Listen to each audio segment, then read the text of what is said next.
ভীষণ আঘাত পাওয়ার পর আমরা মনে মনে বলি একদিন সব ঠিক হয়ে যাবে।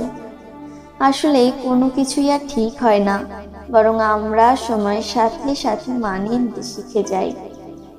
কয়েক বছর আগে তোমার যখন মন ভেঙেছিল, তখন তুমি খুব আঘাত পেয়েছিলে। তুমি হয়তো ভেবেই নিয়েছিলে কখনো আর স্বাভাবিক হতে পারবে না। কিন্তু আজ দেখো, তুমি দিব্যি ভালোভাবে বেঁচে আছো। আজ তুমি যে কষ্টটা পেয়ে মনে করছো তুমি কখনো স্বাভাবিক হতে পারবে না, একটু অপেক্ষা করেই দেখো। আজ যে কষ্টটা তোমার কাছে অনেক বড় বলে মনে হচ্ছে, তখন তুমি নিজেই বলবে এই ছোট্ট বিষয়টা নিয়ে মন খারাপ করার কোনো মানেই ছিল না।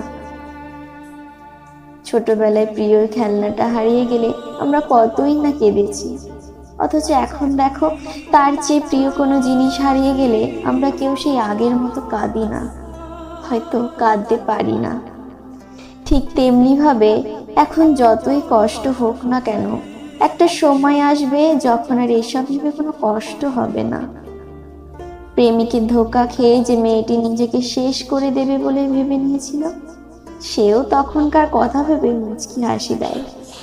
প্রেমিকা ছেড়ে যাওয়ার পর যে ছেলেটি সুইসাইড করবে বলে ভেবে রেখেছিল, সেও এখন এই ভেবে নিজেকে গাধা ভেবে লজ্জিত হয়। ভালো মন্দ মিলিয়েই আমাদের জীবন। ভালোর সময় আসবে, খারাপেরও সময় আসবে, আমাদের দুটোকেই উপভোগ করতে হবে। ভালোটা গ্রহণ করে নিলাম, অথচ যদি খারাপটা গ্রহণ না করি, তাহলে আমরা ভালোটা বুঝতেই পারবো না। বরং খারাপটা খারাপ বলে গ্রহণ করতে পারলে আরো বেশি শক্ত হওয়া যায়। এখন যে মেয়েটি প্রতি রাতে না ঘুমিয়ে বালিশ ভিজিয়ে কাঁদছে, সেও একদিন না একদিন কেঁদেই ঘুমিয়ে পড়বে। যে ছেলেটি প্রতি রাতে নেশা করত, সেও একদিন নেশা ছেড়ে দেবে। অল্প আঘাতে যার চোখ ভিজে যেত, সেও একদিন অধিক আঘাত পেলেও তার চোখে আর জল আসবে না।